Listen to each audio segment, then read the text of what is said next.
Vietnam by motorbike, a journey that has no structure apart from reaching the capital of Vietnam in just 3 weeks' time, and hopefully in one piece. We're currently 800 kilometres into our 2,800 kilometre south to north tour through this incredible country, embracing the raw beauty of staying off the beaten path and immersing ourselves in the Vietnamese culture. In this episode, we start a stretch of the trip we had zero expectations for, which turns out to provide the best day of our entire adventure. But all good things must come to an end after riding the best road we've ever laid eyes on, to then waking up in a very cold and wet central Vietnam. Please remember to subscribe if you enjoy the videos and give us a like and a comment. We really love responding to you all.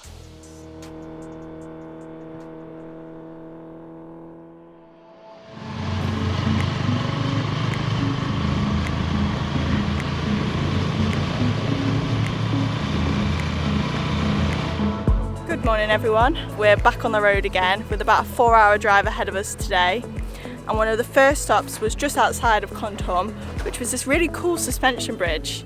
So we're just stood underneath it now, and it's a really cool little piece of architecture and structure of like what it is. I've never seen a suspension bridge like this where it does transport from one side in a practical way. What, over the river? Yeah, not just a walking suspension bridge. We've literally just stepped outside of the city. If you went back across the bridge again, it's chaos, whereas now we've come this side. Yeah, it's peaceful. Peaceful, calm, serene. Yeah, we had to come down a pretty sketchy road to get down here, and we've got to get back out of that, so that's going to be good fun.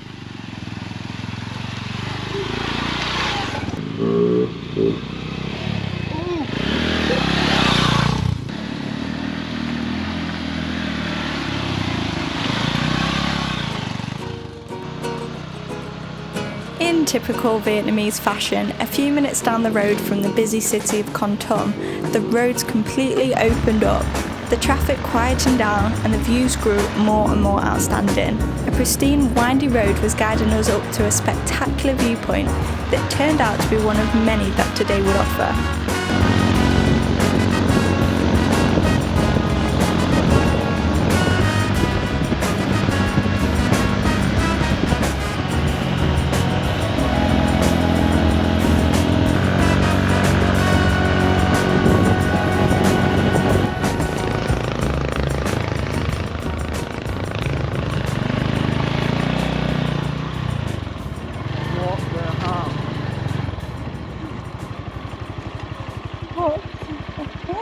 I can't believe it. Wow. Oh my god. I knew it was going to be good, but... That was one of the best roads I've ever rode in my entire life. That was so much fun, wasn't it? Yeah. I didn't see one pothole for like 50 kilometres. Light traffic, perfect roads, loads of scenery. That was amazing. And then this view at the top. Yeah, you knew it was going to happen as well, because we were following a valley like the whole way down, a river all the way down, and then we've just climbed all the way back up it. That was brilliant. That bike's lacking a bit of power, but it's quite fun, like not having power, like just being able to like have a bit of a play and know that you're not like trying to break any records or anything. Yeah. It's good. As we were driving up them, even I was thinking to myself that these are my favourite type of roads. It was like the perfect condition with the weather as well today. I think if it was wet, I would have been a different story. I probably would have been a bit more nervous. But I just love the bends and the windy roads. It's just a lot of fun. And I like that the bike lacks a little power, because it makes me feel a little bit safer knowing that we're not like flying. Yeah, that was just so much fun. And this is just... wow. Yeah. We're stopping at another town just down here that I've read earlier that people call like the small Dalat. And if you know anything about Vietnam, Dalat is meant to be one of like the most beautiful places in the whole of Vietnam. So I've got high expectations. Hopefully they are met.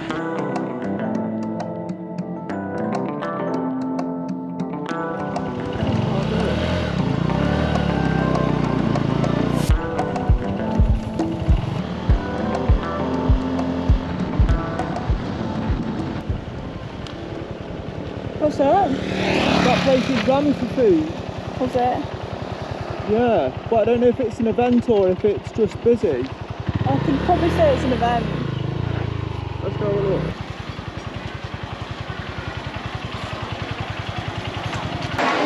So we stopped at this place because it's like mega busy, as you can see behind me. And then we just had a look at the menu, and it's basically like massive platters of meat and food and stuff, which is not something we're after for a lunch. Hence why it's so busy, because everyone's bringing their families. Because yeah, you're looking at like 220 odd baht, dong for a meal, yeah.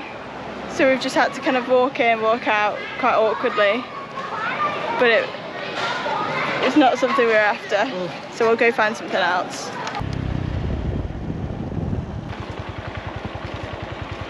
So we've just come to another place, but like, we just don't know what's going on. Do you want to go up and ask them over there, mate? What's Ganawong? I don't know. Have you not got that on your phone? No. Everywhere's a little bit like, it's that untouched that you kind of are meant to know what everything is and what's going on, and we do not. So I don't know if we should be like going up and ordering, because some places you do and then other places they come over to you. Ganawong is barbecue chicken. Okay. So shall I just ask for Ganawong? You can do. What's your rice? Kom Ganawong. Try it. Like, everyone's got different meals. Sometimes it's easier to go to places where they just serve one thing, which is what we've been trying to do, because then you know that like you go in there, you're getting pho or like chicken and rice, whereas this I'm not sure. One thing we have yet to mention that was during the whole of this trip, our SIM card barely worked. We did have data on Mitch's SIM card from home that got us by, but it lacked signal in a lot of places. We were aware that you could go and get a Vietnamese SIM card for a reasonable price, but Mitch seemed to like the thrill of not relying on the phone all the time. So after failing at our second restaurant, we managed to finally order some food. Well, this is the third place that we've tried to cook food. It seems like they don't get many people here at all. There's about 5 people staring at us right now. But you get used to it after a bit. But yeah, it seems like it's very built up for tourism for like Vietnamese around here, rather than for like foreign tourists, which is interesting. But yeah, we're just going to grab some food and then have a bit of a look round. And hopefully we've ordered something.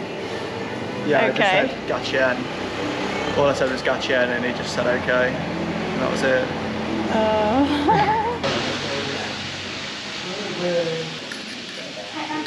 Good. We've just finished that meal and wanted to come and get a coffee, but this is now the second place that we've tried that has no one. This is funny. That's just open but not. There's a sign that says call me, but we're actually pushing for time a little bit more today. We've still got 3 hours and 16 and it's, what time, Mitch? Nearly 2 o'clock. Nearly 2 o'clock, so that means we'll probably be getting to where we're staying after dark. We just haven't made much progress today. Shalom. We've just been past that, it's not open. Oh. Just give up. We've got to make time. Oh, she's here. Oh. Hello. Hello. Open? Looking back at this now, you can't believe this coffee shop and many others in the town of Mang Den are so quiet that they are barely open. We wish we'd have heard about this place before travelling through, as there was a lot more beauty to explore that we unfortunately didn't get a chance to see due to our time restraints. With there not being too many untouched places in the ever-growing tourism of Southeast Asia, this is definitely one to add to the list if you're in Vietnam.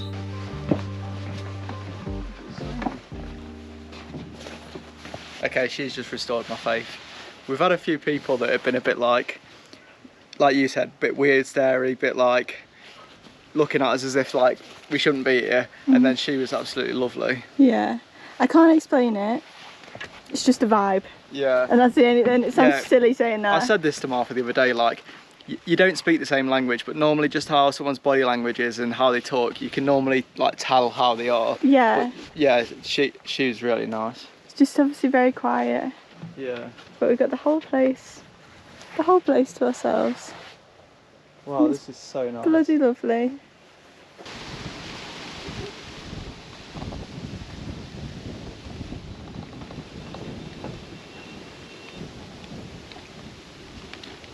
Is she on it? Boom!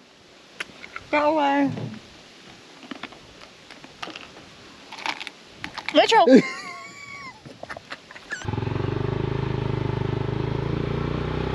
Well, she was one of the nicest people that we've met so far in Vietnam. She could speak really good English and we just had a really nice chat. We were there for a lot longer than we expected and it's put me in such a better mood.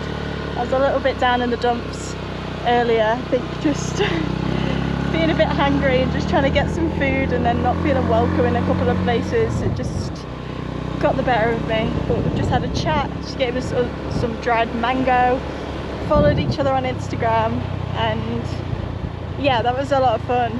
But now we are running on a shorter schedule than we'd hoped for. We just don't want to drive too much in the dark tonight, but we should be fine. We've just took a bird out. The sun is still shining, we're caffeinated, ready to hit the road and see if we can find some other great roads to drive on. Little did we know that what was coming up was single-handedly the best road me and Mitchell had ever seen.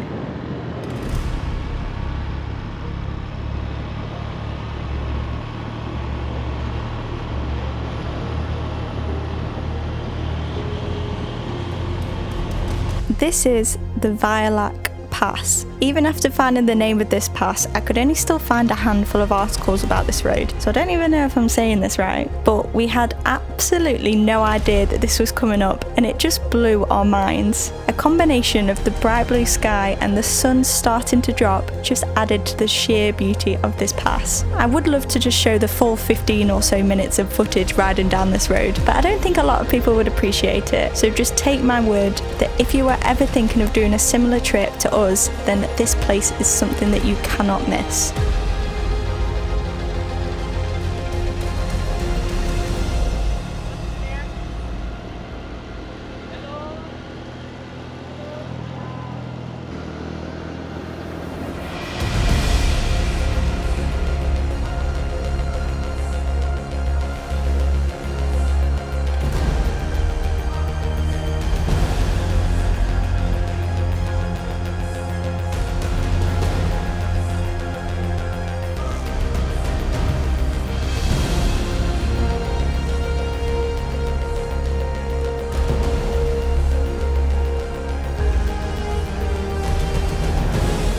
After snaking down a road we never wanted to end, we pulled over to take in the beauty for one last time, just before the sun hid behind the mountains. This really is amazing.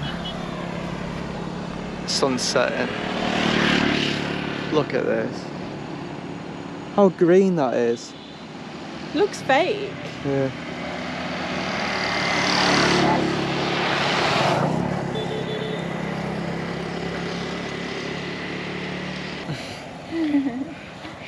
Everyone's waving at us as well.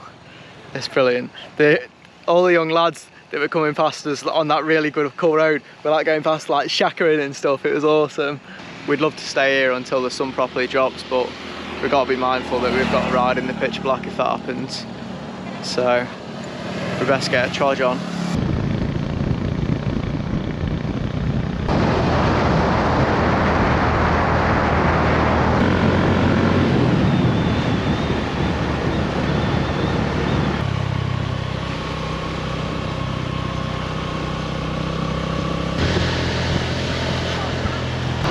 We've just took a bird out. It flew into the front of the bike. It's back there somewhere. But I can't keep this down much because the sun's just dropped. There's so many bugs, like they're just splatting off my head. But yeah, we just took a bird out. I don't know if I feel bad or not. On too much of a time crunch to go back for the poor little birdie. From one incredible day of riding, the next morning we woke up to quite the contrast.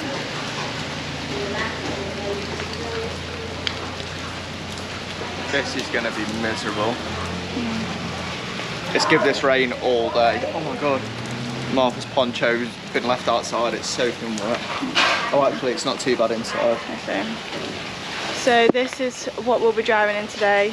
We've got a 2.5 hour drive to get to Hoi An, where we'll be meeting some friends who fly in tonight. But they said it was going to be raining a little bit, but this is it's just going to be like this constantly, so I don't think we'll be filming much now today. It's just going to be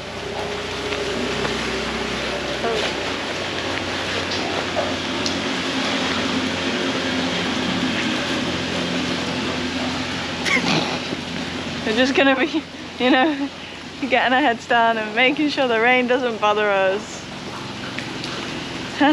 This is soaked inside. So I've got to wear the backpack today. Oh, my poncho's got a hole in it. I feel like a condom. Oh. Right, yeah, we'll catch you hopefully in Hoi An.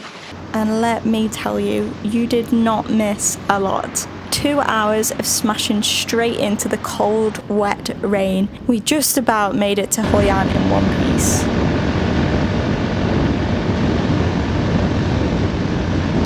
Oh my god.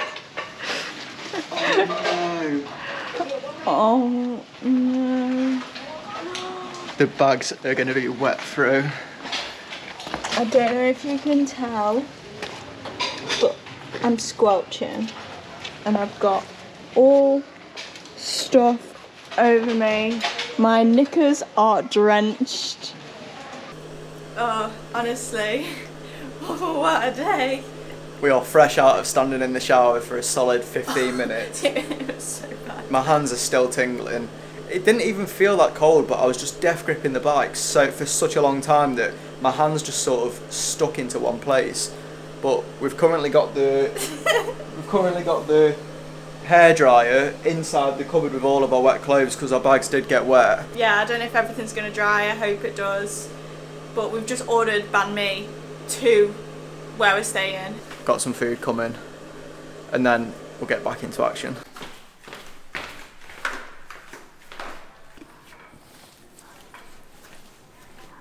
We've decided to brave the weather again and come out for a little explore of Hoi An before our friends Jess and Zach get here. They should be landing in about half an hour, and we thought we'd try and get some beers for when they arrive. So that's what we're gonna do. All of our stuff's still wet. Yeah, it's still drizzling a little bit now, and yeah, everything's soaked. The bike's soaked, we're soaked. The room's just like steaming up. Yeah, it's quite damp in the room, to be honest, but there's not much we can do because the balcony is getting wet as well, so we can't even put stuff out there. Just recapping on our journey here though, I must say it's probably the worst one we've done. So far here. So far. Yeah, I was actually at one point thinking, if only we'd done the public transport route, we'd be sat on a nice bus. I weirdly enjoyed it. Like, I'm a bit weird. Like, sometimes I enjoy suffering a little bit. Like, I enjoy the challenge. Yeah. Like, my hands were starting to go numb and the wind was blowing us all over the place, and I was just thinking, like, this is quite fun. Like, there's not many opportunities you get to like ride around Vietnam and it's just chucking it down raining. I just thought it was like, I was just smiling to myself a little bit. It was fun. When we got the music pumping in our ears, it was better. I like a bit of a challenge. Yeah, it was all right. It was okay. I'm just a bit of a wuss. I don't like being cold. And speaking of cold, it's cold here. Yeah, we'll go grab some beers now and get back to the room out of this. Yeah. Oh man.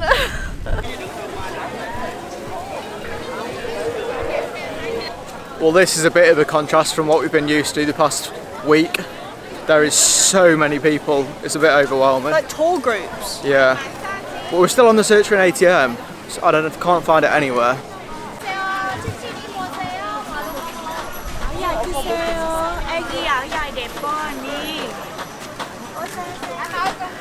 Mitch is already hating this. I can tell. We thought we'd walk in a bit to get away from the crowds by the river, but turns out the crowds are everywhere. I did forget that this is actually a good night market, which I will be excited to come to, but just not right now when we are trying to get through somewhere. What are you laughing at? You. I hate people. Smish. I also forgot that although there is more foreigners in this area because we're now in a more touristy place, I forgot that obviously because it's a Vietnamese holiday coming up, all the Vietnamese are on holiday and this is a very popular holiday destination. I don't think most of them are Vietnamese. Like, I think there's a lot of Koreans and Chinese and people stuff here at the minute. They must like come here for winter. Well, like, it's that they all celebrate the same New Year too. Do they? Yeah, it's all based off the Chinese New Year. Oh God, I don't know if I'm gonna last. It's fine. Thank you. Thank you. Bye bye. Nice guy made me happy again. And that is somehow the last clip we have until we pick back up again after spending some time with our friends and enjoying the Vietnamese New Year.